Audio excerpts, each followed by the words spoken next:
ओम नमः शिवाय, ओम नमः शिवाय। शिव हरि बच्चों, बोलो श्री कृष्ण भगवान की जय। सदा भवानी दाहिने सम्मुख रहो गणेश, रामा सम्मुख रहो गणेश। पांच देव रक्षा करो, ब्रह्मा विष्णु महेश सियापति राम। जय जय राम, मेरो मन बसियो सीताराम।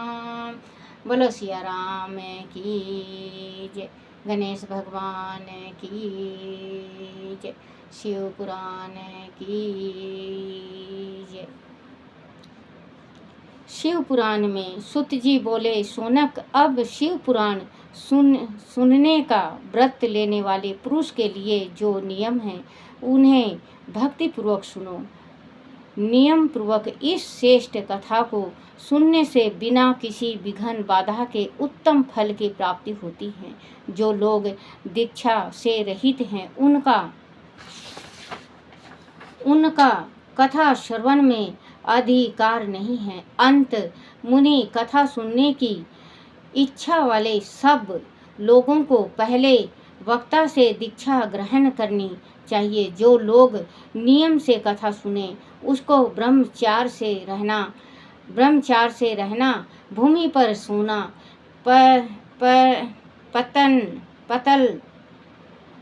पत्तल में खाना और प्रतिदिन कथा समाप्त होने पर ही अन्न ग्रहण करना चाहिए। जिसमें शक्ति हो वह पुराण की समाप्ति का उपवास करके शुद्धता पूर्वक भक्ति भाव से उत्तम शिव पुराण को सुने। इस कथा का व्रत लेने वाला पुरुष को प्रतिदिन एक ही बार हर्षयुक्त भोजन करना चाहिए। जिस प्रकार से कथा श्रवण का नियम सुखपूर्वक सद के सगे वैसे ही करना चाहिए। गरिष्ठ अन्न दाल जला अन्न, सेम मसूर भावदिष्ट तथा वासी अन्न को खाकर कथाव्रती पुरुष कभी कथा को न सुने। जिसने कथा का व्रत ले रखा हो वह पुरुष प्याज, लहसुन, हींग, गाजर, मदक वस्तु तथा आमिष कही जाने वाली वस्तुओं को त्याग दे। कथा का व्रत लेने वाला पुरुष काम, क्रोध आदि 6 विकारों को, ब्राह्मणों की निंदा को तथा पतिव्रता और साधु संतों का निंदा को भी त्याग दे।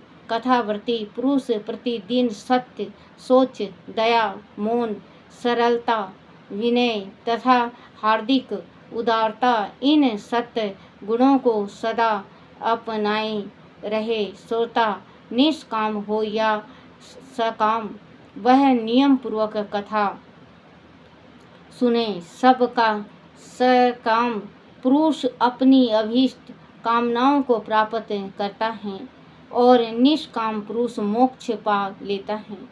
दारिद्र्य क्षण का रोगी, पापी, भागहीन तथा संतान रहित पुरुष भी इस उत्तम कथा को सुने। काक बंध्या आदि जो 7 प्रकार की दुष्ट स्त्रियां हैं वह तथा जिसका गर्भ गिर जाता हो वह इन सभी को शिव पुराण की उत्तम कथा सुननी चाहिए। मुनि स्त्री हो या पुरुष सबको अत्यंत पूर्वक विधि विधान से शिव पुराण की यह उत्तम कथा सुननी चाहिए। महर्षि इस तरह शिव पुराण की कथा के पाठ एवं श्रवण संबंधी यज्ञों उत्सव की कथा समाप्त होने पर श्रोताओं को भक्ति एवं प्रसन्नता पूर्वक भगवान शिव की पूजा की भांति पुराण पुस्तक की भी पूजा करनी चाहिए। तदनंतर विधि पूर्वक वक्ता का भी पूजन करना आवश्यक है। पुस्तक को आच्छादित करने के लिए नवीन एवं सुंदर वस्त्र बनवाएं और उसे बांधने के लिए धूट एवं दीप डोरी डलवाएं। फिर उसका विधिवत पूजन करें। मुनि श्रेष्ठ इस प्रकार महान उत्सव के साथ पुस्तक और वक्ता की विधिवत पूजा करके वक्ता की सहायता के लिए स्थापित हुई पंडित का भी उनके अनुसार धन आदि के द्वारा उससे कुछ ही कम सत्कार करें। वह आए हुए ब्राह्मणों को अन्न धन आदि का दान करें। साथ ही गीत वाद्य और नृत्य आदि के द्वारा महान उत्सव रचाएं। मुनि आदि श्रोता विरक्त हो तो उसके लिए कथा समाप्ति के दिन विशेष रूप से उस गीता का पाठ करना चाहिए जिसे श्री रामचंद्र जी के प्रति भगवान शिव ने कहा था। आदि श्रोता गृहस्थल हो तो उसे बुद्धिमान को उस श्रवण कर्म की शांति के लिए शुद्ध हविष्य के द्वारा होम करना चाहिए। मुनि रुद्र संहिता के प्रत्येक श्लोक द्वारा होम करना उचित है अथवा गायत्री मंत्र से होम करना चाहिए, क्योंकि वास्तव में वह पुराण गायत्रीमय ही है। अथवा शिव पंचाक्षर मूल मंत्र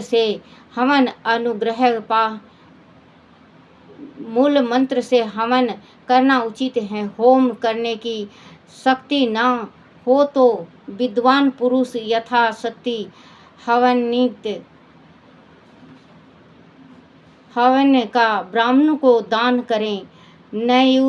नयनातिरिक्त स्वरूप दोषी की शांति के लिए भक्ति पूर्वक शिव सहस्त्र नाम का पाठ अथवा श्रवण करें। इससे सब कुछ सफल होता है, इसमें संशय नहीं है, क्योंकि तीनों लोकों में इससे बढ़कर कोई वस्तु नहीं है। कथा श्रवण संबंधी व्रत की पूर्णता की सिद्धि के लिए 11 ब्राह्मणों को मधु मिश्रित खीर भोजन कराएं और उन्हें दक्षिणा दें। मुनि आदि शक्ति हो तो 3 तोले सोने का एक सुंदर सिंहासन बनवाएं और उस पर उत्तम अक्षरों में लिखी अथवा लिखाई हुई शिव पुराण की पोथी विधि पूर्वक स्थापित करें। तत्पश्चात पुरुष उनकी आवाहन आदि विविध उपचारों से पूजा करके दक्षिणा चढ़ाएं। फिर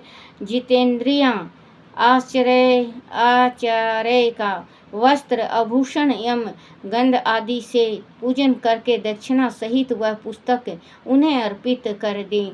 उत्तम बुद्धि वाला श्रोता इस प्रकार भगवान शिव के संतोष के लिए पुस्तक का दान करे। शौनक इस पुराण के उस दान के प्रभाव से भगवान शिव का अनुग्रह पाकर पुरुष भव बंधन से मुक्त हो जाता है। इस तरह विधि विधान का पालन करने में संपन्न श्री शिव पुराण संपूर्ण फल को देने वाला तथा भोग और मोक्ष का दाता होता है। मुनि शिव पुराण का वह सारा महत्व जो संपूर्ण अविष्ट को देने वाला है मैंने तुम्हें कह सुनाया। अब और क्या सुनना चाहते हो? श्रीमान शिव पुराण समस्त पुराणों के भाल का तिलक माना गया है। वह भगवान शिव को अत्यंत प्रिय रमणीक तथा भव रोग का निवारण करने वाला है, जो सदा भगवान शिव का ध्यान करता है, जिसकी वाणी जिसके गुणों की स्तुति करती है और जिसके दोनों कान उनकी कथा सुनते हैं, इस जीव जगत में उन्हीं का जन्म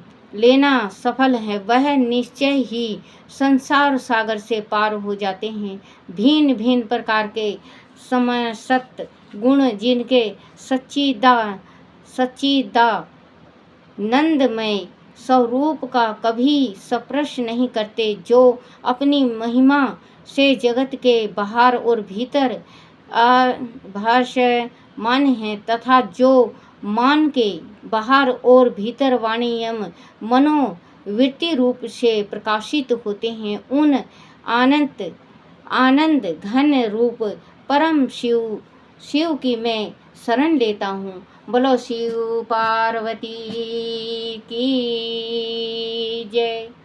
ओम नमः शिवाय, ओम नमः शिवाय, ओम नमः शिवाय बाबा।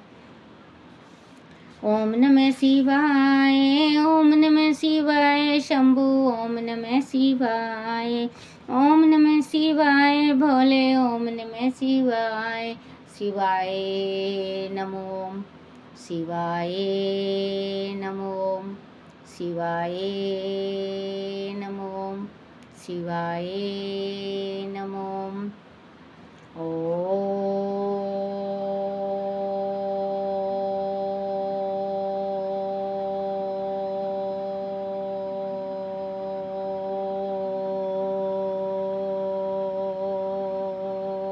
नमः शिवाय। बोलो शिव पार्वती की जय। अपने अपने माता पिता की जय। अपने अपने गुरुदेव महाराज की जय। जय हो मेरे शिव पार्वती की जय।